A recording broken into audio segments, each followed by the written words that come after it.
Yeah, we're up to about 40 people, which is great. One thing, and I think because this is a webinar format, it's not like a regular Zoom format for those of you participating. Nobody will be able to see the participant list except for us as panelists. So I did just want to preface by saying we are intending to record this session. We had a few families and community members reach out to say they were interested in participating, but they weren't able to come tonight.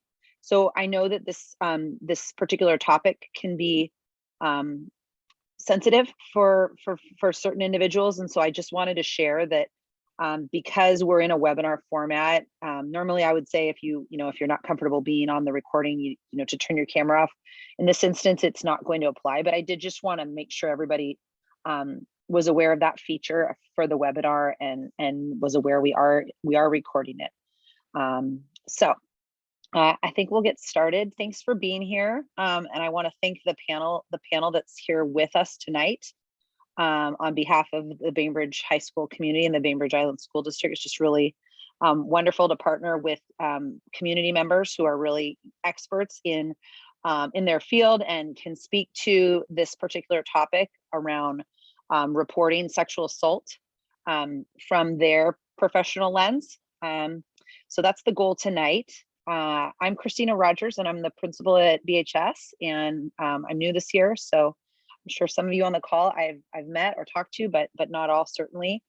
And so I'm just going to let everybody just do a quick introduction of their roles, and then I think we're going to bounce around and just talk a little bit about kind of key elements of the roles we play. I wanted to mention as well, just a quick housekeeping item. If you participated in the Google form link that we sent out to the community, we did get those topics and we've reviewed them. So you'll likely hear, if you put anything in there, you'll likely hear maybe some of those comments, if you put a topic in there, come up tonight. But we do have the chat feature open. It's not open to everybody, but it's open to us, and we'll do our best to answer as many questions as we can in the time we have allotted. And I will also say that if we don't get a chance to answer all of the chat questions tonight, we will make sure to put out kind of a Q&A from the evening. We'll save the chat so that we can make sure that everyone feels like their questions got answered, or if they thought, oh, that's a good question, I want to know the answer to that one too, that we can broadcast that out to the larger community. So on that note, would somebody want to do a quick introduction of name and role, and then we'll popcorn back around and talk a little bit about kind of what we do. Yeah, I am Helen Burke. I'm a licensed mental health counselor at Bainbridge Youth Services, and we see kids from 13 to 21 all over Kitsap County. I've been here for about 2 years. I am Kelsey Lynch. I'm the community health navigator with Bainbridge Island Police Department. I'm a master's level clinical social worker with the department, and I am a victim advocate at the department as well. My name is Stephen Dearborn. I'm a marriage family therapist with Kitsap Support Advocacy and Counseling. We are a nonprofit located in Port Orchard. We serve victims of crime and victims of sexual assault as well. Hi, I'm Beverly Van Sanford. I am a legal advocate for KSAC, same as Stephen. And we do serve all of Kitsap County to include Bainbridge Island. I just wanted to put that out there. And so I help all victims of sexual assault and crime victims and their non-offending family members. Thank you all. And thank you again for being here. I think the format for tonight, like I said, we're just going to each spend a handful of minutes talking a little bit about our role, maybe some common misconceptions about our roles or the roles people believe we play, and then how we overlap. And then I think what we'd ideally like to do is kind of walk through a scenario for you and kind of talk about what the handoffs might look like at certain spaces. But again, feel free as you hear from us, or if there's things on your mind, to just put things in the chat too. because we will definitely leave time at the end for Q&A. And I think the goal, just time-wise, to go for about an hour. So like I said, if we don't get to all the questions, we'll make sure we do that within the upcoming few days and post those out there.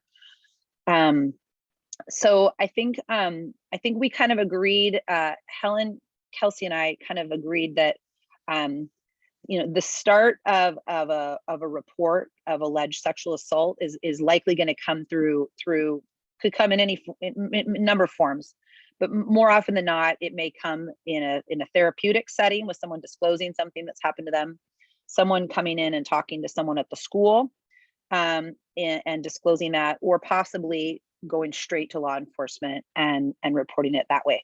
So we're going to kind of just use that as our entry points when we get to that scenario.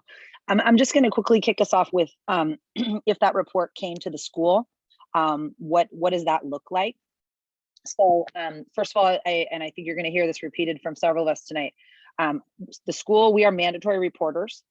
So it's really important for students and families to know there are certain things that we are required to report to Child Protective Service and or law enforcement when we hear those pieces, and certainly alleged sexual assault or abuse, harm at the hands of an adult would all qualify for or activate that mandatory reporting law. So one of the things, sometimes students know that and sometimes they don't.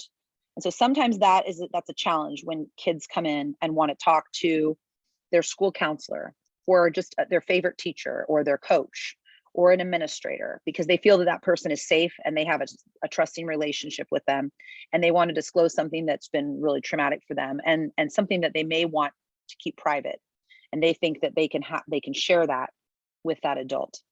And so that can be challenging because sometimes if adults can anticipate that might be what's going to be said, they can let the student know, hey, I'm always here for you, but you need to know that in certain instances, if students disclose to me XYZ, I'm a mandatory reporter and I'm required to pass this information along to Child Protective Services and or law enforcement. Sometimes we don't get a chance to preface that for students, and they come in thinking that they're confidentially disclosing something to us and are upset that we are put in this space where we're the trusted adult, and yet they feel like trust is being broken. So that can oftentimes be a challenge initially. And so I know some of our counseling team is really good at trying to educate students, especially when they meet them for the first time, to just say, I'm always here for you. You can always come talk to me. What's really important right now is there's certain things, if you do share them with me, that I am required to report them, just to kind of lay that foundation and keep that trust, but help students understand our professional responsibilities as well. I think something that's really important also for the community to know, and I think again it's something you'll hear repeated from others. Not only are we mandatory reporters, but that's an obligation. Like that's an obligation. We are always obligated to act. And even if it's harassment, if it doesn't necessarily rise to the level of assault, if it's harassment, intimidation, bullying of any kind, we are obligated to respond, and that usually comes in the form of an investigation. The reason I call that out specifically is because sometimes we hear things like, I told the school that this thing happened and they didn't do anything about it, or nobody did anything. And I think sometimes where we need to, I believe where we need to do a better job is really explaining the process to people. So that's one of the reasons I'm really grateful that we're having this evening tonight, is explain what does happen. We are obligated to respond. However, if it is sexual assault, which is our topic tonight, the school, we are not sexual assault investigators. That is not our role. It's not our role to find out who did it and when and why and all those pieces. What our role is to partner typically with law enforcement if a student wants to file a report with the police. to make sure that we have all the pieces to help support that student in feeling safe at school, especially if the assault that they're alleging took place is at the hands of a peer in our school in particular. So that would look like creating safety plans, looking at walking paths, notifying adults, the teachers of that student, potentially changing schedules if there was, a time during the day when two students shouldn't be potentially interfacing, trying to control that, making sure we have, if needed, eyes on, during passing periods or high traffic times when there's lots of people in the halls and commotion and things can happen. I also want to just put it out there really quickly. One thing we hear often is, and this is where we're not investigators, and yet we do kind of end up running traffic on these situations at school during times where maybe an investigation is taking place with the police or whatnot. We cannot expel students or suspend students or emergency exclude students from school based on an allegation. That doesn't mean that we don't believe victims or students that come forward to say, I was harmed. I had this traumatic thing happen to me. It's based on due process in the law, and that everybody gets their day in court and everybody gets to tell their story. And so it's just really important, because I think that's oftentimes where there's a clash with community in the school, is the idea that we didn't do anything is because, that someone's alleged something happened to them at the hands of someone else, and that someone else who allegedly did this thing is still coming to school. And they're like, well, how is that possible? And so that is a really slippery slope for us, and one we take very, very seriously. And we do our best to partner with families and students to really unpack that to the extent possible. And I'm not going to say that like there's this prescribed thing that we do, because every situation is a little bit different. Every student's comfort level is different. Every student's schedule is different. The ways in which we can, flex and to support that student is certainly unique. But certainly the common piece is that we create a safety plan. And so all these details and all this flexing is going to be documented in that safety plan. And then we certainly cooperate and work with law enforcement if a student is not connected with a counselor, mental health counselor. We would likely work to try to connect them with one, should they be interested in that opportunity.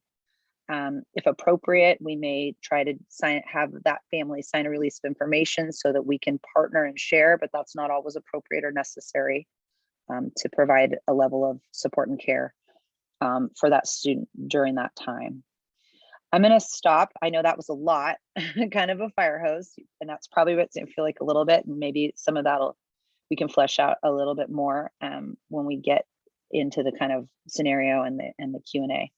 But I'm going to pause there because I want to honor everybody's time and the opportunity for the other panelists to have a chance to talk a little bit too. So, Helen, Kelsey, do you want to follow? Yeah, I guess because BYS and the high school are so close, just to talk a little bit about what it might look like if a report comes here. So as a counselor, as a mental health counselor, confidentiality is one of my highest ethical responsibilities, except for I'm a mandated reporter, just like Christina and Kelsey and Stephen and Beverly. So I always tell clients that on our first session about confidentiality, and that includes kids from the age of 13. We can't even confirm to parents whether their kid is a client here because of Washington state law and the age of consent. So, but if we hear about a sexual assault, what might happen is supporting that student through the reporting process. So the fact that we do have to report, we're obligated to, but we can also be very sensitive in how we do it and how we support the kid through it. So that's our first priority. Is my first call is probably going to be either to Bev or to Kelsey, with the students or the clients sort of coming alongside, so they can ask what's going to happen. Tell me how this is going to go, because the uncertainty and the unknown is so hard in a situation that's already really overwhelming. So for instance, we've had sometimes kids, I tell them I'm a mandated reporter, so they know they don't lose that choice and that control. They know when they tell me something, if I have to report it. And then they can also test the waters with like, well, hypothetically, if this happened, what might that look like? And again, we can call Bev or we can call Kelsey and say, can you walk us through what this might look like if this happened? So there are some ways that we can really help these kids get more information and feel a little like they have a little more information, more control, more choice. And then once the report happens, whether I have to make the report myself or I do it with my client, with Bev or Kelsey, then we shift to processing their emotions, their cognitive experience, their physical experience around what happened to them. So we sort of move into the next phase of counseling once we get past the report, and then it's out of our hands. It's with law enforcement. And again, confidentiality, unless my client signs a release, I wouldn't be including the parent in that processing. It would be me and my client. And a lot of times I encourage clients to sign a release so we can include their parents so they can support them. But sometimes, every situation is different. So that is generally what it might look like here. Is there any other, Christina or Kelsey, anything else from BYS that you might see? No, that's pretty much kind of how the process works, at least from my end with BYS. So for my role, once a report is made, obviously it comes to the police department. That looks very different based on kind of the information that mandated reporters have. Oftentimes the amount of information that is coming to the police department in an initial report is very limited. There are times where we get reports with only a first name and no name of the person who is the alleged perpetrator. Sometimes we don't have contact information. Things can look very kind of different based on how those reports are coming to us, whether that is from a Child Protective Services caseworker, or whether that's from the school or a clinical agency, or if that individual is coming to us directly. So it looks very different at the police department side, depending on where we're getting this information. But what typically happens, especially when we're getting reports from the school or from BYS, is that we have a very collaborative process.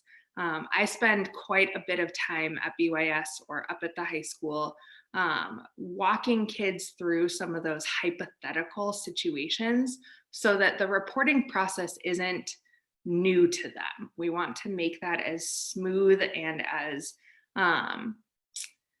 scary free as possible. We want this to be the most supportive for that individual that is coming forward. And that's part of the reason that my role at the police department was created, is so that we had an avenue to provide information and provide that ongoing support from somebody who is not a police officer. I don't wear a uniform. I have zero authority on anything. So it's to try to help take some of that uncertainty away from the process. So if I am working with that student directly in a hypothetical reporting situation, I can help them kind of walk into the police department and walk into that interview process, knowing a little bit about how that's going to look. So what typically happens is that we will get notified either from the school or Child Protective Services or from a treatment agency that this allegation has been made. And that will trigger an initial report. And so what will happen then is, depending on the age of the individual, law enforcement will reach out to the parents to notify them that this report has been made, and ask, some clarifying questions from the family about how they want to move forward. Based on the victim's age, oftentimes they are interviewed not by the Bainbridge Island Police Department detectives, but actually by a special investigator through what we call the SAU, which is down in Port Orchard, in the same building as CASAC. So it's a really great collaborative process to get some other victim advocates and support services in place as that individual is going through that interview process. Again, we're trying to make it as collaborative and supportive for that person as possible. If the individual is 16, 17, they do have a little bit more say if they would like to be interviewed by the Bainbridge Police Department. We've had a couple of those recently, but the interviewers at SAU are specially trained, and this is all they do, and they're women. So that is a significant piece of why individuals are often more comfortable being interviewed at SAU. We do have a female detective at the moment, but our shifts transition a lot, and we are a predominantly male police department, like most police departments. So there can be some comfort components with being interviewed by SAU. And so we'll talk with the family. We will kind of figure out what their preference is and answer some of those initial questions for family members as well, and get them either scheduled to interview with us or scheduled to interview with SAU. What we see a lot is that is actually the point where we lose people in the investigation process. A significant number of kids will come forward through the school or through their treatment agencies, but the investigation process is not continued.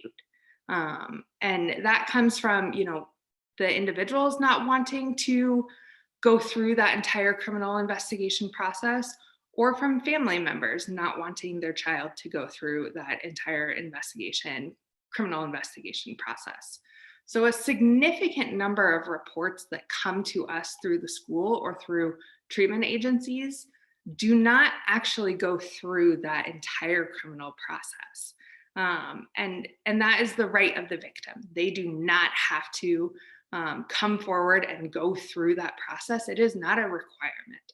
We strongly encourage that they do. And I think that, other people on this panel will talk about some of the therapeutic reasons as to why we really encourage individuals to come forward and go through that entire reporting process. But it is not a requirement. And so if they decide to come forward, if they decide to go through that entire process, once that interview takes place, either with our detectives or with SAU, then our detectives at BIPD will go through the investigative process in terms of talking to collateral individuals to get more information, doing whatever, kind of background research, collecting data, collecting evidence that they need to do for that process. And the last component is reaching out to, if it's a juvenile, the family of the alleged perpetrator, or if it's an adult, to that alleged perpetrator directly. That is always the last piece of an investigation, because they are trying to find as much information as they can before talking to the alleged perpetrator. And that's a misconception that people often have, is, they want to know when they're going to talk to that individual. And it is the last moment that we can, because we are trying to gather as much information before we have that conversation and interview them. The alleged perpetrator is not legally obligated to give a statement to the police department. And that is frustrating for individuals very often, that individual declines to talk to law enforcement. But it's the most common that we see is that individual and that family declined to have the alleged perpetrator give a statement to the police department. And then once that is all kind of wrapped up, the detective will finish up their case file, and that is sent off to the prosecutor. The prosecutor has the authority, has the power, has the final kind of say on whether or not that case is going to go forward with any type of criminal charge. That is not up to the police department. We do not get to give our personal opinion on how that should go. It is our job to collect the data, collect the information, and send that entire case file to the prosecutor for their determination on how to move forward with that case. The one last thing that I will say before handing it over to the CASAC side, in terms of kind of misconceptions, I think one of the most frustrating for people, just like from the school side of, we can't expel individuals if, you know, these are just kind of alleged allegations. From the criminal side, we can't arrest somebody without probable cause. And especially in our juvenile justice system, the system is designed for restoration. It is not designed to be, you know, kind of a criminal punitive process. So when if charges are filed, the likelihood that that individual who is the alleged perpetrator will get a restorative deal within the justice system is pretty high. Our goal is to make sure that juveniles learn from their mistakes and don't continue to perpetrate those mistakes moving forward. So our justice system, especially from the juvenile end, is really designed for treatment and support to be put in place rather than like detention at a juvenile center.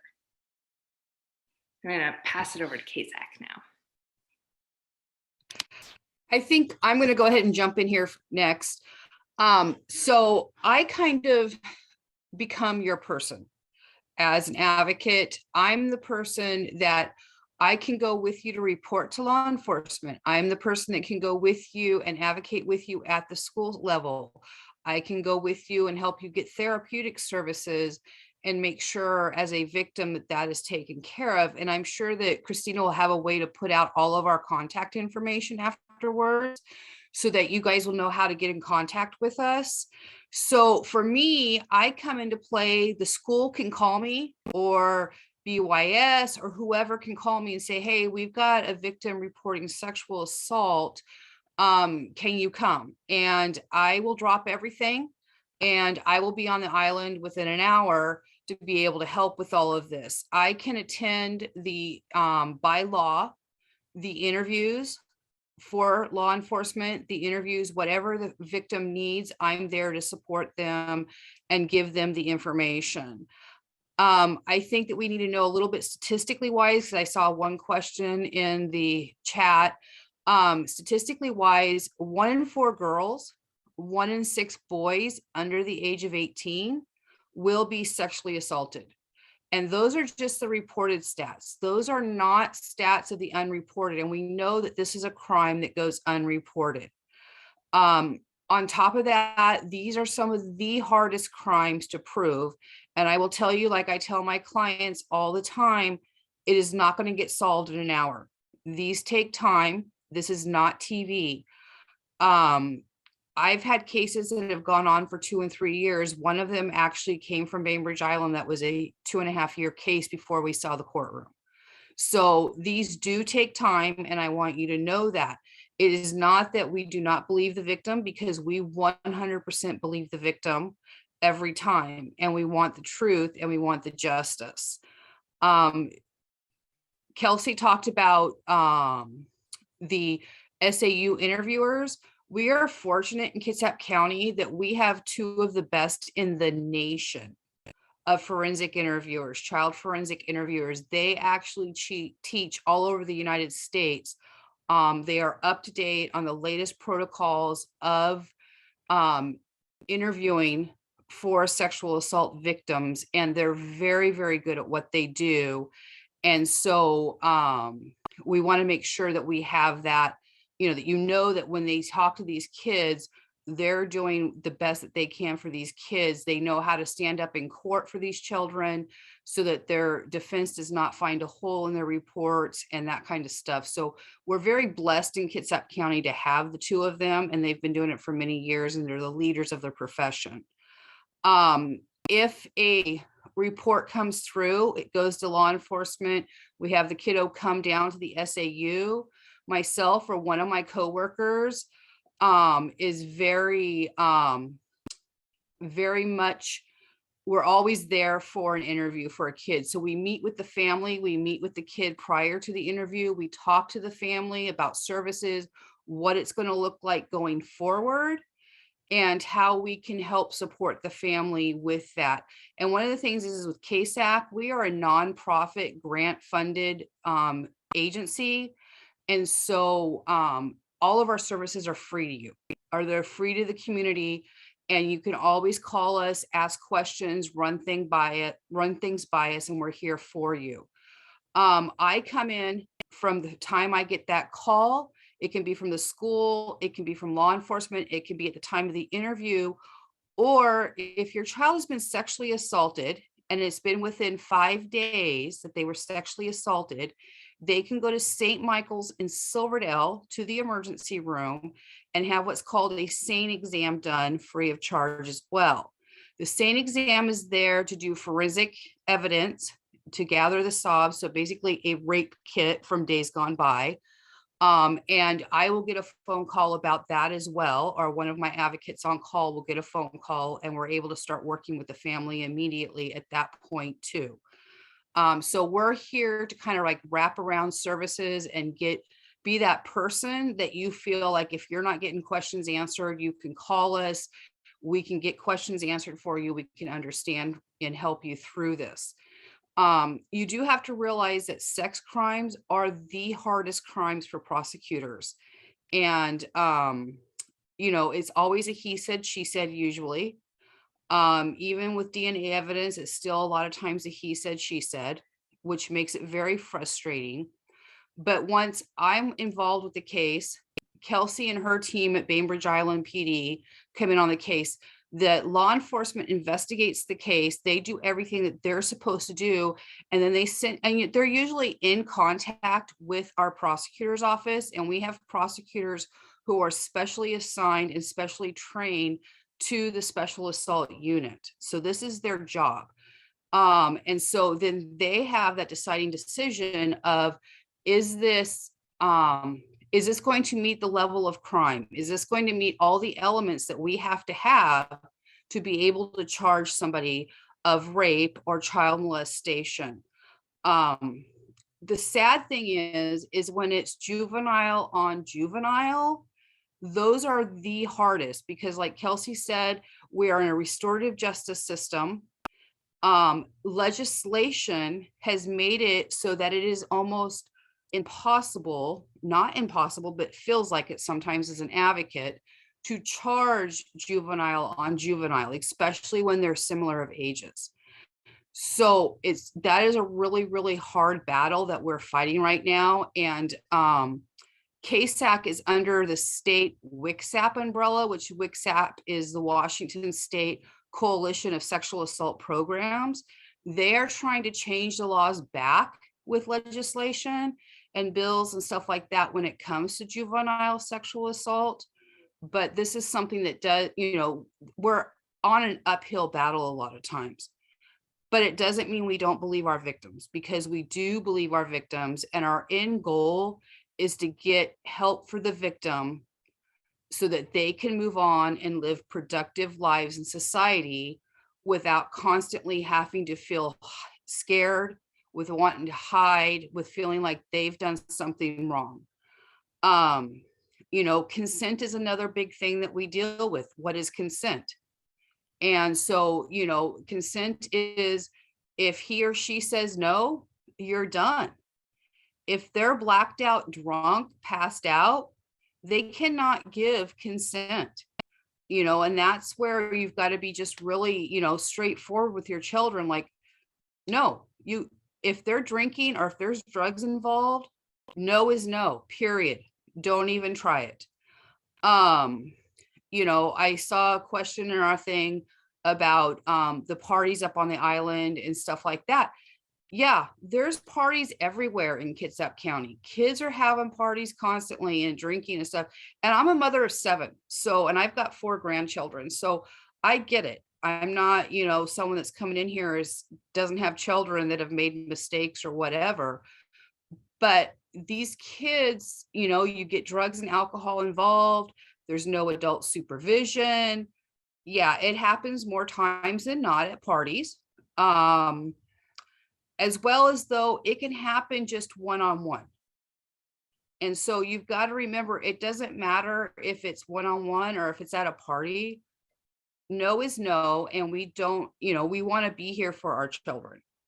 I think so. Those are big things.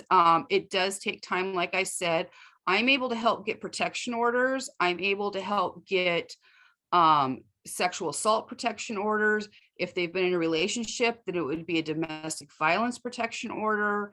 I'm able to go to the courts. I'm able to help get those for you. And then as the prosecutors are deciding on determining whether or not it meets the elements to prosecute, I'm still there for you. I can tell you they all take their jobs very, very seriously.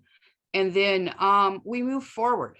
You know, we move forward. In the meantime, I hook you up with therapeutic services. We've got therapists on staff. Stephen is one of them that we work with that are able to see our kiddos and work with our victims of sexual assault. It doesn't have to be just a teenager or a kid. We work with adults as well. And so I think the big thing is they don't have to be afraid, because we're here to support them and we want what's right. And we do want justice served, but we also want our victims to know that they're safe and they're heard. So I think with that, Stephen, I might hand it over to you. I'm not sure if I forgot anything I was supposed to say. No, that was great, Bev. And I think you hit it on the nail perfectly when you said that our end goal is to serve victims or survivors, or however you want to label that. You know, so often, I think one of the biggest things I hear is, you know, and I wanted to talk about this tonight is why report? Why report? Because nothing's going to happen. Nothing's going to come of it. And I think that we oftentimes get so fixated on that end result, right? That perpetrator needs to be behind bars before I can feel better again, before I can, right? And unfortunately, and as Helen might tell you, you know, it's not a magic wand, right? It's not like they're going to go to jail and everyone's better and everything's healed and the world goes on again. Really, reporting is a lot for the victim, right? It is. And it's a lot to go through the process. As Bev said, some of these cases take 2 to 3 years to process. As my role as a therapist, I'm there to help our victims kind of process through that and process what that looks like and how that can be beneficial in serving them as victims. So for a victim to go report, right, it is taking their story, right? It's taking what happened to them, right? And they can go share that story and put that out there and take that shame that they're carrying around with them of a sexual assault and say, hey, this happened to me, right? And be able to tell that story. And that's very, very impactful. It's very empowering for that person to go forward and be able to say something. Whether or not the perpetrator is going to get, you know, charged or not, or if they're going to go to jail, or what's going to happen with that individual, you know, that's a whole nother story. But as far as the victim being able to have that sort of therapeutic release of saying, hey, this is my story, this is what happened to me, not only is it powerful, but it also sets a precedent, right? Because those alleged offenders, they are going to be contacted. They are going to say, hey, you know, what you did was not okay. And they're going to know about it, at least at that level. So being able to provide that information to law enforcement, and I think I heard, you know, Kelsey say strongly encouraged to be able to report and to be able to say that, because it does set that precedent of, victims will not be silenced, right? And what happens when one victim is silenced, eventually all victims become silent because they're like, well, no one's reporting, nothing's happening, nobody's doing anything. So it is really impactful and powerful to go forward and say, hey, this is what happened to me, and tell that story. And once they tell that story and they're going through that process, that's when they can come sit with the therapist and they can process those feelings and they can process what's happening within them, right? I always say that trauma lives in the body. And that's very true following a sexual assault. I have so many clients that have PTSD, anxiety, depression, everything related to this sexual assault. So it's so important for them to be able to get therapeutic services and be able to heal in that way. And at KSAC, like I said, we're a nonprofit, so our services are free of charge. We don't go through insurance. We don't do anything like that. And we have a really, really great team of people that are there to work with community, work with kids, adults, parents. We have a lot of children who come in and we work with the kid, and then we work with all their family members as well, because trauma impacts the entire family. And I think that's all I'd say. I want to definitely save some room for questions. I know we have not a whole lot of time. So, but yes, that is the therapeutic side. I always say report early, report often. I think that's really the only way we can start to make a change and make a difference. And I just wanted to piggyback on something too, because I saw a question about what the school's doing. And Ms. Rogers is working with Stephen and I about looking at trying to get us to come in and talk about consent.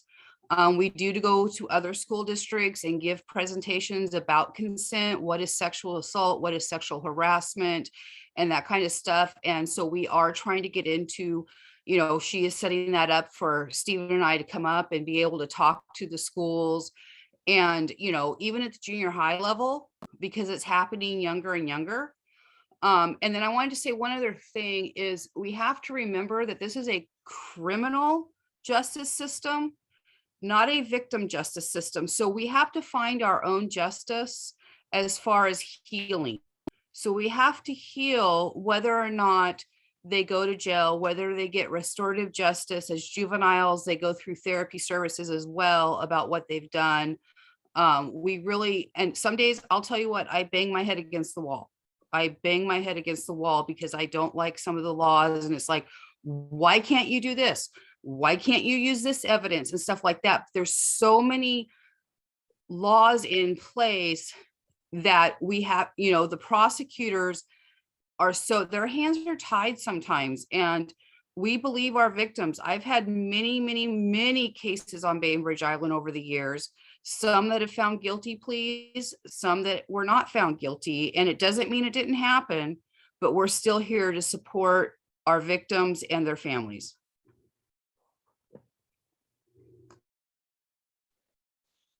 And I really appreciate how you said that, Bevan. One of the things I think that the school where we find ourselves in a rough spot oftentimes is in the aftermath of an alleged assault, when we have had the two parties involved both be students at the same school, and what that looks like, whether or not the student chooses to press charges or not, right?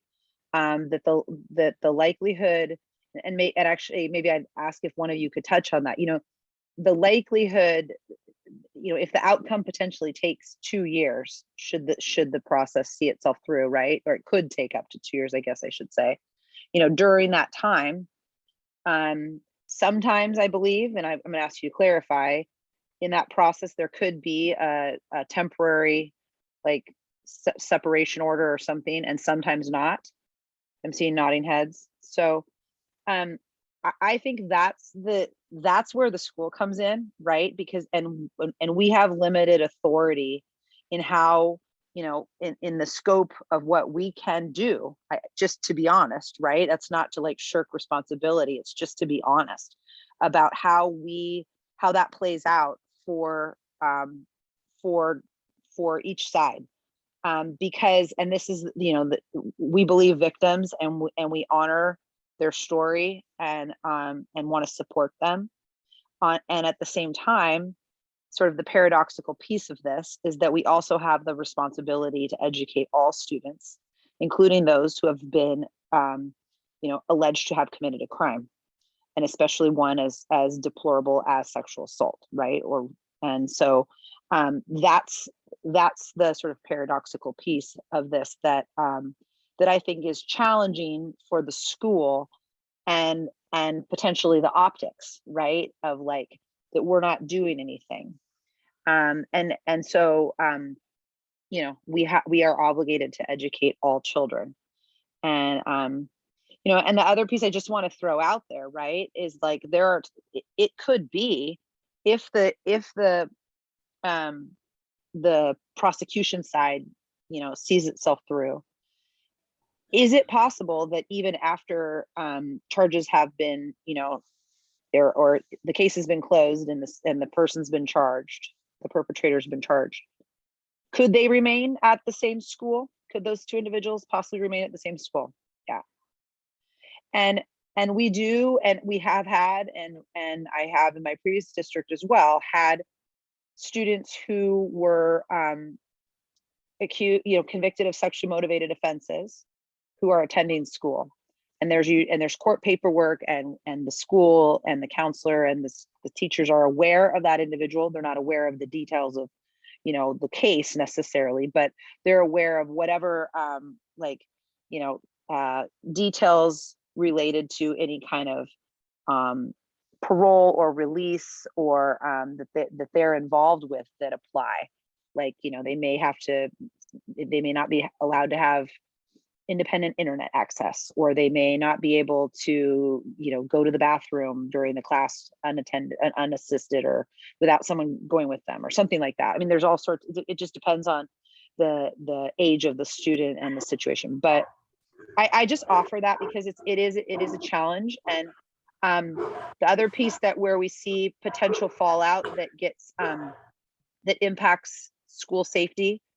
This process can be frustrating, and it can be long and arduous. And sometimes, if the prosecutor chooses not to pursue or whatnot, we see students get into this space of vigilantism at times. And that also can be really scary, taking matters into their own hands. Because oftentimes they don't have the full scope of the story, and so the parts that they don't know, they're inserting their own narrative, and that one gets really tricky for us to work with as well. And so I just offer that because I think that's something that some people on the call may be aware of or have experienced too, just hearing things. But sometimes students don't choose not to come forward. And so we hear rumor, and we hear stories, but we don't get enough details to rise to the level of a report, where we would make a report to the police, or we would call CASAC or whatnot. I'm going to step in here real quick, Christina. There's several things that you touched on that I want to clarify that you were asking about. First of all, I work with school districts all over Kitsap County. And so what's happening at Bainbridge is not totally unique. It does happen all over Kitsap County, and that's where we go and get the protection orders, because in reality, the schools can't do anything without a protection order. They can't separate. They really can't do. Bainbridge actually goes above and beyond what a lot of school districts will do, because most of them require the protection order to separate the students, to separate the hall passing time, to separate the lunches, to change classes out. And it affects the alleged, not the victim. So if the two are in the same class, it's the alleged perpetrator that's going to get removed from the class, not the victim. So that's where it affects their movement, not our victim's movement. So I think that's really, really important to hear. The other thing is like I said already, this takes process. 2 years. I used to tell my victims from the time that the person was charged with the crime to the time that we saw the actual courtroom for trial was usually about a year. That was pre-COVID. We are now in COVID. Kitsap County has not done jury trials, but except for like 3 or 4 since COVID started. And our court system is still shut down until the end of February for jury trials.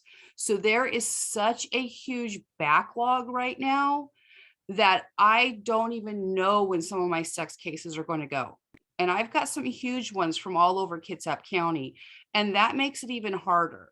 So in the meantime, we work with our victims to let them know that we hear them, to give them the help that they need and to help move forward.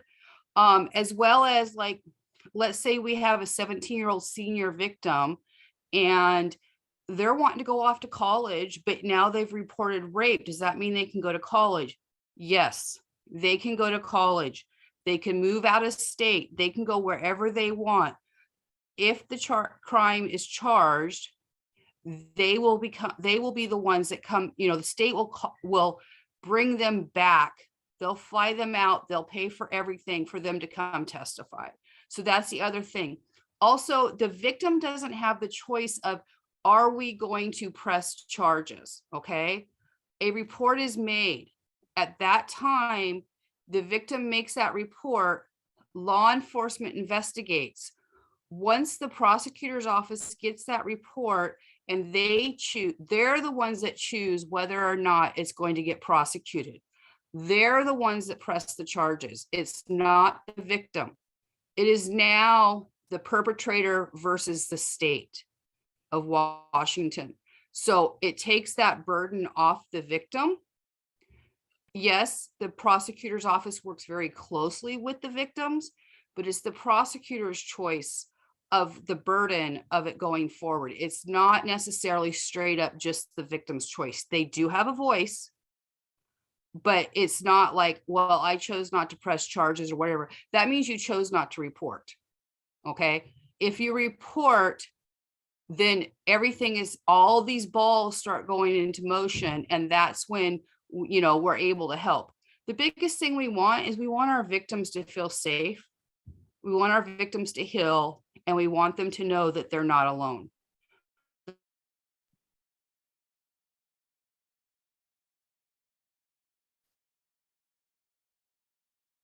Uh-oh, she froze. Oh, did she froze? Okay, I wasn't sure if it was just me. Okay, she'll come back. Sorry, Bev. Go ahead, Kelsey. Yeah, I just wanted to touch on a couple of the questions that I'm seeing, just so parents have kind of an idea of what we're seeing from the community at the moment. The biggest trend that we're seeing from the police department side in terms of what is being reported typically falls within an assault 4 category. It's a really tough position talking with youth and especially with juvenile victims about what is and is not rape. It's something that we definitely need, I think, some education on in our school systems, in our community in general. There are very specific RCWs around what constitutes different levels of assault and different levels of those types of crime. And so a lot of times what we see from high school is that we will get an initial report of an allegation of a rape occurred. And then when we talk to the victims and we get more of the information of what happened and get their testimony, what we are often finding is that it is in the category of unwanted touching, which falls into an assault 4 category typically. And so what that typically means is that the trends we're seeing is that it is usually peer-to-peer, where there is drugs or alcohol involved, or there is a level of a relationship that hasn't quite been defined in any specific way, where things moved too quickly and there was conversations about no, and those weren't respected. And so that's what we're seeing as the most common allegation at the moment is allegations of unwanted touching, and there is often alcohol or drugs on board, or some kind of ambiguous relationship status between the two, and the boundaries that have been put in place during that interaction were not respected by one party or the other. I think one of the important things that we're seeing that I think can be supported in terms of how we're addressing them as a community by parents is that there's a lot of ambiguity in teenage relationships right now. There's a lot of trends going on around kind of how we're communicating as teenagers through social media platforms. And I think that that is creating a lot of ambiguity and confusion around what does consent actually mean? And what does that look like? You know, we see a lot of uses of apps like Snapchat where messages disappear, and that emboldens a lot of people to, kind of test the waters of what is and is not kind of appropriate communication. And there's a lot of experimentation in those platforms, especially through COVID, because we haven't had a whole lot of face-to-face interaction with our peers. And especially for young boys, I can imagine, some of the confusion and the chaos of if they're getting, explicit pictures from an individual via Snapchat or any social media platform, but then in person they're being told, I don't want this, or no, that creates a lot of ambiguity and uncertainty.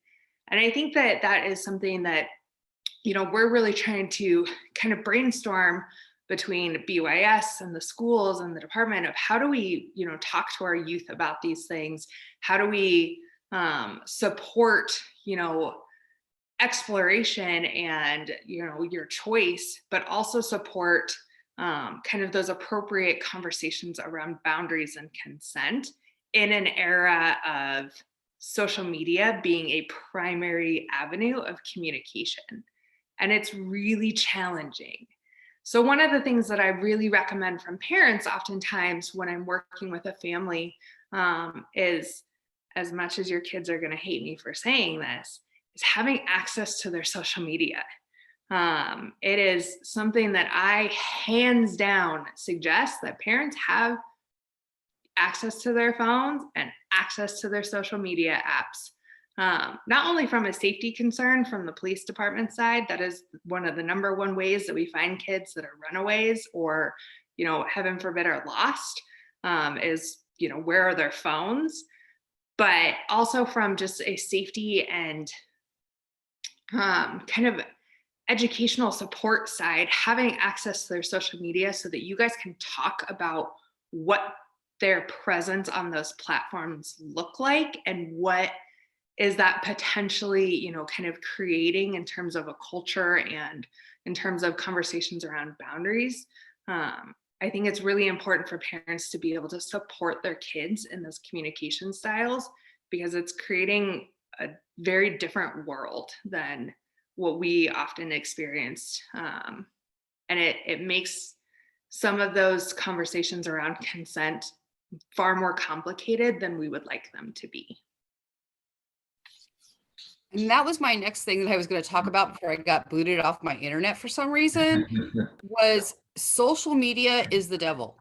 That's one of the things I really talk about and hit home when I talk to students in the schools and stuff like that is it is evil. And we've got to remember that sexual assault and rape knows no socioeconomical boundaries. It can happen to the richest of rich and the poorest of poor. It does not matter who you are. It can happen to anybody and to any family. And chances are, people that it's happened to, but social media, you get on these, the kids get onto social media, they start like blowing things up and everything like that. Don't believe everything that's on there. Like, you need the facts. And so, and you don't want to accuse a kid, just because you saw it on social media, well, this kid must be a bad kid. it may not be the truth. That may not be everything that happened, and that's where the school and law enforcement and the prosecutor's office have to investigate. And I know it's the hardest thing to do is to tell your kid to turn off their social media if something has happened to them. But sometimes that is the best thing for them mentally and emotionally. But social media is the guru. I work a lot with sex trafficking victims as well, and they're really good at hiding things. And if you think it won't happen in your own family, it will. Okay, so it doesn't matter how great you think you are as a parent or anything like that. The social media aspect of it just takes a whole nother level that we don't have control as parents with, and it's super hard. So I agree with Kelsey, like, follow them, know what they're doing. One of the biggest things is if they've got two calculator apps on their phone, one of those is a hidden app for social media. That has been a proven fact with the human trafficking rings.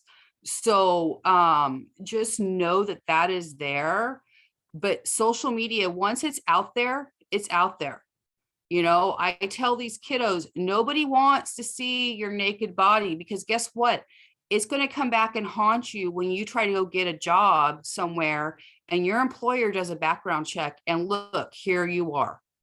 So just, I really, really try to put that into the kids' minds that this is something that may not seem like a big deal today, but in a few years, this is going to be a big deal. And so, we were all young and dumb. Thankfully, most of us, I think, on the panel were young and dumb before social media. But, that's where we're at in this day and age. And we really, that's where we have to remember that is what it is. It's social media, and it's a platform that these kids use, and it's not always the truth. It's not law and justice. I'm going to throw out a question that's in the Q&A. Oh, I'm sorry, Stephen, go ahead. If you want to piggyback on it. No, please. Yeah, I was going to answer a Q&A question as well. So was it the one about, I was just trying to jump to the one because I felt like it was connected to what we kind of were talking about believing victims. Yes. Yeah, go for it. Do you want to read the question really quick? And then I think just so people know because our participants can't see the question. So absolutely. So this one's actually really huge and a really important one to cover. So the question states, as a parent of both a son as well as a daughter, I find it somewhat terrifying, the idea that victims are believed 100% of the time. Can you explain exactly what this means? If we assume most accusations are made by females against males, how do we protect males from females who may report a false experience? Okay, so to kind of address that, well, for one, when we talk about believing victims, right, that belief part is extremely important, especially from a parental perspective, because we do see that so often is even, their own parents who are like, I don't believe that this experience happened to you. When you take a look at the statistics of false reporting is actually very low, right? It's not a common thing for someone to say, hey, you know what? I think I feel like reporting a sexual assault today. Now, could it be that, maybe they haven't had education and what they were experiencing was sexual harassment or some other form of, and maybe it was a contact assault and now they're saying, hey, I was raped. Absolutely, right? They could have some misconceptions about what actually happened to them or what occurred. That doesn't mean that they're making it up or that they're lying or that they're coming forward with a false report to get somebody in trouble. Really and truly what they've experienced in their eyes and their perspective is a sexual assault, right? So it is our job to believe them 100% until proven otherwise, right? We need to say, yes, this person was sexually assaulted. We believe them. We support them, especially with CASAC. That is our job to believe and support victims. Now, the second part of that question, if we assume most accusations are made by females against males, which isn't necessarily the case, right? We're not going to assume that, right? Because we see accusations from all sides. So I think more what we look at is like you state, how do we protect males from females who may report a false experience? Again, those levels of false reporting are pretty low. I think the biggest thing that we can do is educate, right? We can educate about consent. We can educate about boundaries. We can educate about what does a healthy relationship look like. We can educate about, our sons, our daughters. What is it going to look like when you have sex? Are we having those conversations in the home? Are we bringing that to the forefront, right? And if we're not, right, then maybe there could be a something reported that doesn't necessarily add up, right? Because they don't know, they don't have that educational piece to be able to say, hey, I do have this education, I know what this means, and I know what happened to me. So I think education is a really important piece there. Now, this idea that a lot of false reporting goes on, right? What that becomes is a barrier to victims going forward in reporting, right? Because that takes it back to the whole, well, if I go forward and report, no one's going to believe me, right? Because I've been told that there's a bunch of false reporting going on, and no one really believes anybody anymore. So it really turns into sort of a catch-22 situation where they're like, well, why even go report? No one's going to believe me. There's a bunch of false reports going around out there. And in reality, the false report is a myth. There is the rates of false reports are actually very low. And Christina, if you wanted to add on to that. I think you covered it pretty well. I mean, the one thing I would just add, I think, is that sometimes for our students who are, really oftentimes getting information from each other and talking, the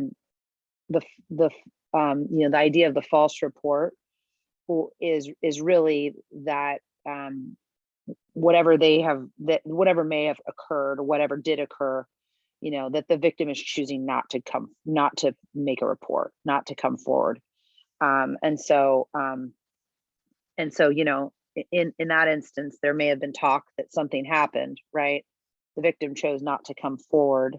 It doesn't make their experience any less harmful or real. It's just that at that point, it's it's this weird murky space of still wanting to protect that student, even though they wish to remain confidential. The hard part about that confidentiality is, and I think some of this is that social media at play too. It's not always confidential if they've shared their story with a peer or someone they thought they could trust and it gets out. Sometimes peers and friends, I think I'm going to assume positive intent, but it's out of respect and out of concern for a friend. They want to call somebody out, thinking that they're doing the right thing for a peer, and it causes a firestorm because and oftentimes I think that's where some of this cancel culture stuff that we see is initiated, and that's really challenging, because then there's the intent the intent was likely to be a good friend or to be a support, but those kinds of actions often backfire. And that's a really hard one, because that's a hard conversation to have with kids without making them feel like they're being gaslit or something. Really how to kind of protect that student and their experience privately, and support them in a more private, kind of confidential way. But once someone who has, if they choose not to report, the experience is still theirs, wanting to help them to continue to be able to control the narrative. The other piece I want to bring up that is complicated, that sometimes happens too, and I think we touched on this a little bit. I think Kelsey did when we had a pre-meeting last week, but some of the reports that we get at school, and I think come through therapy too. Victims don't always choose to report right away. Sometimes this is just the trauma of the experience can take months, even sometimes years, right, before people want to tell their story. And so, and And that impacts the school differently too. Sometimes we get reports of from juniors or seniors of things that happened in middle school or in ninth grade, and now they're in 12th grade. And so it's just, the awareness that student has been, carrying that with them, and potentially, seeing and witnessing and sharing space with their abuser, for that long.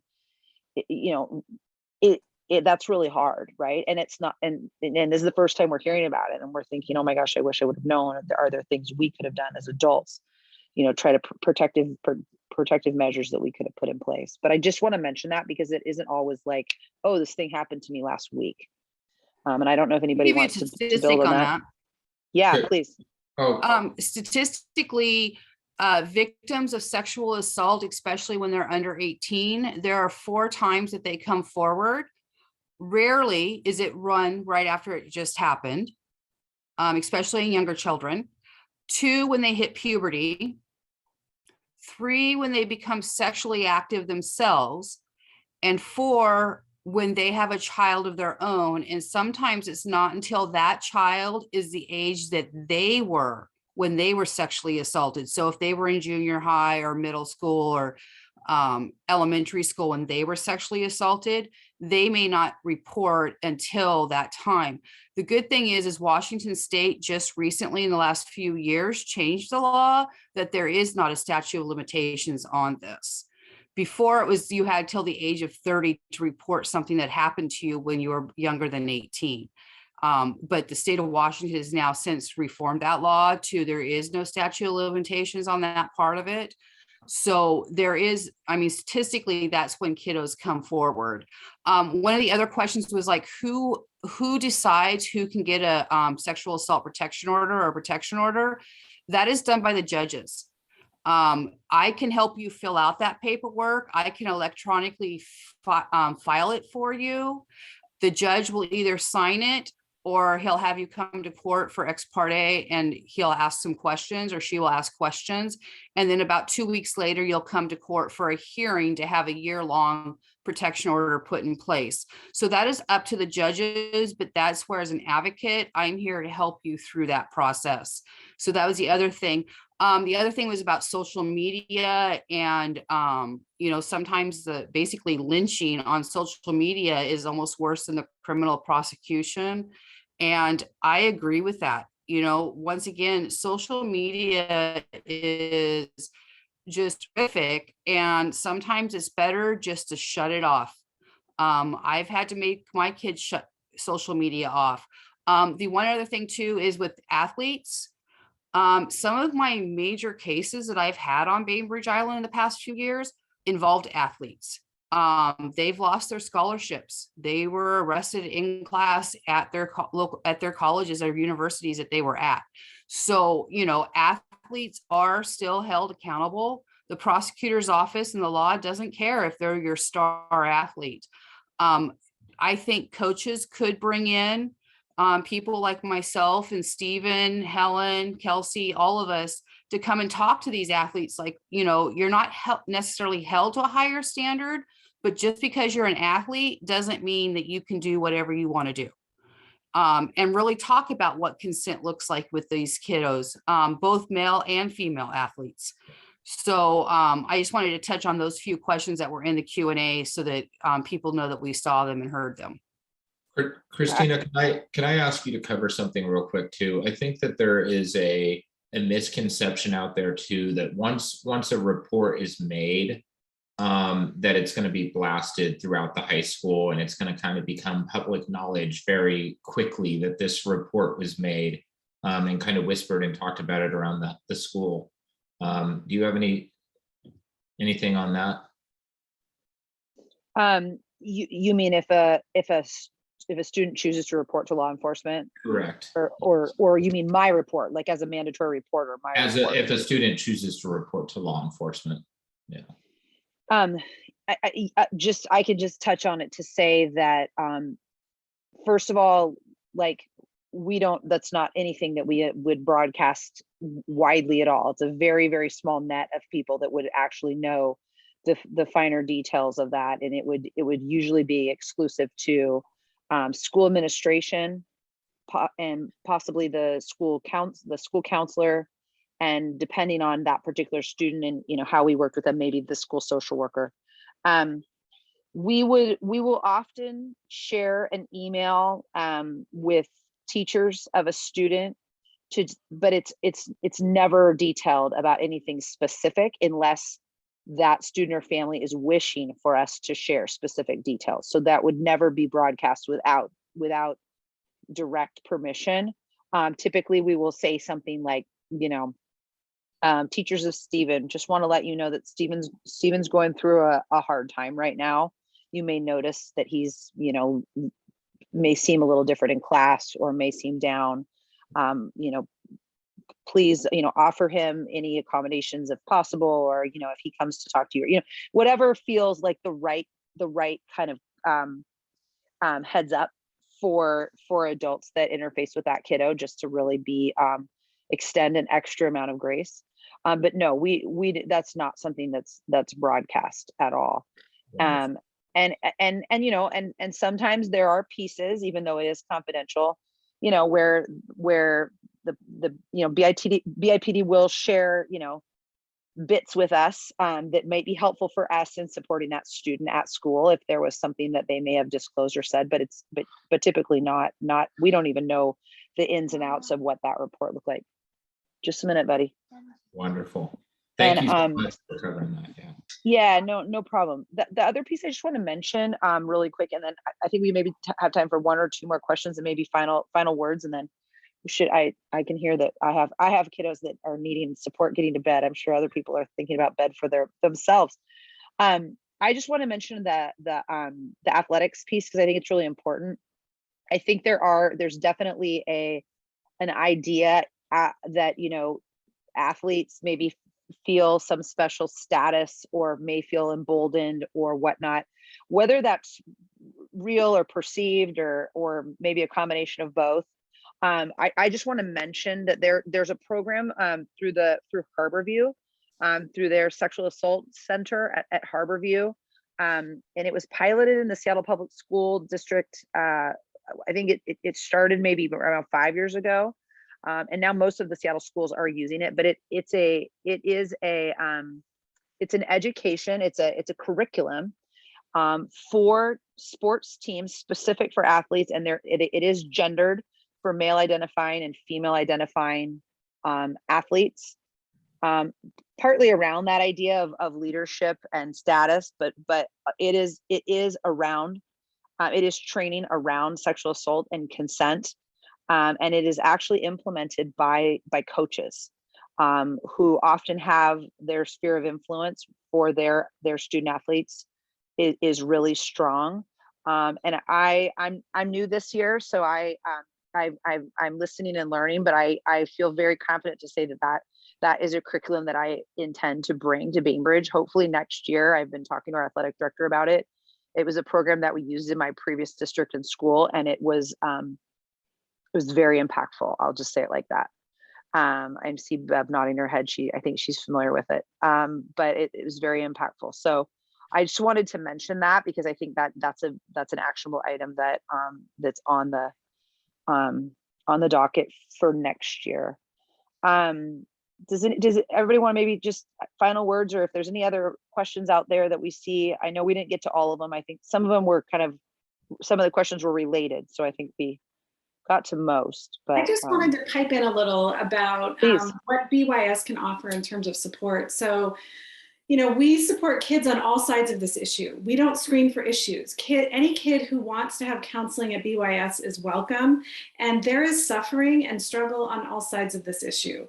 If you feel like you were wrongfully accused of something, or you were confused, or there was something ambiguous, it's really painful. If you're called out on social media, and that is really painful. And so that is a great thing if you can get your kid to be interested in and open to counseling, because it can be a really great way to process, to learn, to grow in a really safe space. And I just want to think about this as like, these are all our kids. Like, we're parents and we are very protective of our kids when they're hurt, no matter where they are in location in this process.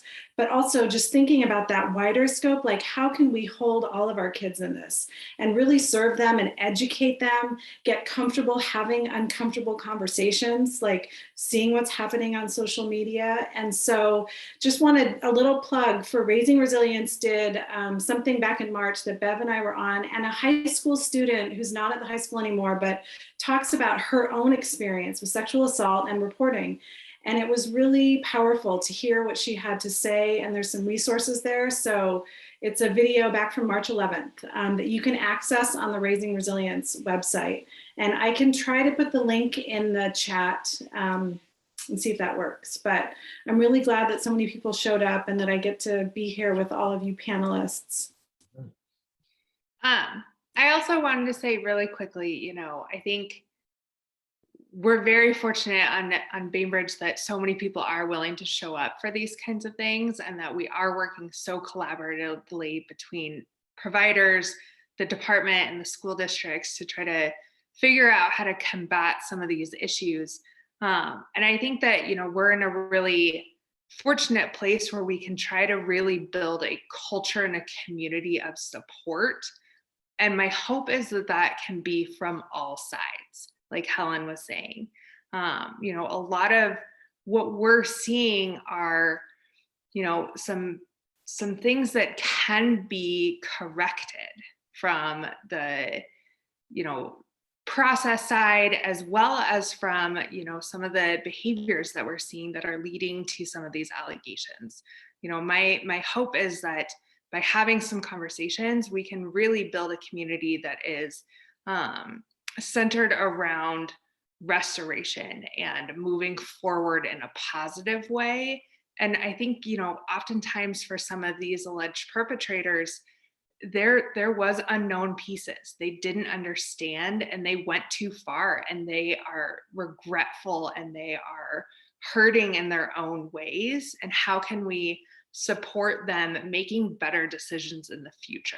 Because the likelihood that they're going to go to jail for the rest of their life for what they did is low, probably zero most of the time. And so how do we support them making better decisions and being a valued member of our community still? I think one of the things that we're really worried about from the police department side is, you know, this mentality of kind of that vigilante justice, or having to kind of create our own rules and processes within our peer groups that could lead to some pretty significant consequences for people that, you know, we really want to see heal from what they've experienced and move forward. So it's definitely something that, you know, I think that we need to have some more conversations about as a community, and especially, you know, having those conversations in the home about if there's something that you feel passionate about was wrong and needs to change, like, let's talk about that. Let's not take the law into our own hands. And how do we support individuals making better decisions in the future so that we don't have victims in any capacity? And my hope is that, you know, we can have more conversations like this, and that can continue to fuel that progress. Thanks, Kelsey. I love how you said that. And I think it would be really great if we could, you know, whether it's quarterly or, you know, a couple of times a year, continue. There are so many layers and details in these situations that I think it is really important to keep talking, even if it feels like some of it's repeated, you know, because it's not something that people necessarily memorize in, you know, in a one-stop shop. I do want to say, though, we were intentional tonight in doing this for parents first, hopefully building some greater understanding and capacity for this process and supports and what that looks like, because we are going to be teaching into our kids on this here soon, hopefully in the next month, as Bev alluded to. We're still working out the finer details, but hoping that maybe propel some additional conversations at home, and parents feel like they have, oh, I have a screaming child in the background, feel like they have a little bit more information in order to feel informed to have those conversations with their kiddos. And I think my only final note that I want to say is, we're here to help. Actually, Bainbridge Island, this is the first of these webinars that we've done for any of our school districts. And so you guys are on the cutting edge. You should be feeling very thankful for that, with the police department, with Kelsey, with the school district, with Christina reaching out and organizing this. We're chartering new waters here doing these webinars like this and stuff. And so, Bainbridge is on the cutting edge, and you should feel very proud of yourselves, because we do want to stop it. We want to stop the rumor mill. We want to educate and get out there and help both survivors, but also, consent. Let's get these kiddos educated. It takes a village, and, we all are raising these children together. And so the big thing is you've got 5 people in front of you on a screen, and all of us are here to help. We're here to help these kids because we want to make productive members of society as they become adults, healthy, productive members of society. So, reach out to any of us with questions. That's what we're here for. I can tell you, all of us do this job, not for the money, not for the glory. We do this job because we care. We do it because we want to help our future. We want to help our victims. We want to help our survivors, but we want to help our general people and our fellow country people together, and help them to understand that, this is what we're here to educate on and to help them do well in their futures. And so we're here because we care and because we want to be. So I think that's a huge thing to understand, and you guys are doing great. And my final closing thought is to the parents, thank you for being here. I mean, the fact that you're here and showing up means that you're ready to open the dialogue about this, and you're ready to make impactful change in your community. And this kind of change can occur, right? We just need to start the conversation, right? We need to get involved. We need to be out there. How can I make a difference? And I think it was maybe Kelsey who was saying, we can't have this kind of vigilante justice going on, or somebody said, and that's true, right? We need to start doing this in a healthy way. Like, how can we make the changes? Getting involved, starting groups, starting a conversation with a neighbor, starting a conversation with your kid. Because kids are receptive to talking about this. Believe it or not, they're hearing about it at school. They're hearing about it everywhere else, and you still have a lot of parents out there that are like, I want to say sex in front of my kid. Well, you got to get comfortable saying it. You got to get comfortable having those conversations, and that's how we make that change and how we make that difference. So again, thank you all for being here. If you guys have questions, please feel free to reach out to KSAC. We're always looking for new volunteers, people who want to get involved, people who want to support. So if you're interested, please do contact us, and we can make that happen.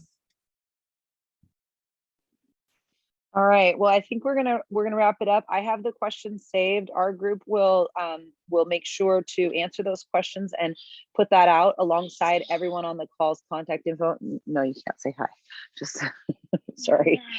Oh, the life of a working parent, right? And I think what we'll do is I lost my train of thought. Sorry. This is what I wanted to say. What I really wanted to say was I just wanted to thank once more all of our panelists for their time tonight. It is so appreciated, and I really appreciate the affirmation from people in the chat saying that this was helpful, because we'll definitely plan to do more of this. I think it's really important that we keep building on this. And like I said, our next stop is to be meeting and talking to our students. So we have the chat saved. We will work to answer that and get that out to you all. This session has been recorded, so we'll make sure that it ends up on the website. So please let anybody that you know that maybe would have benefited from it or wanted to catch it, that they can catch it on the flip side as a recording. So on that note, Excellent. I hope everybody has a great night. I'm gonna go rescue my husband here. Thanks, everybody. Yeah. Nice to see you all.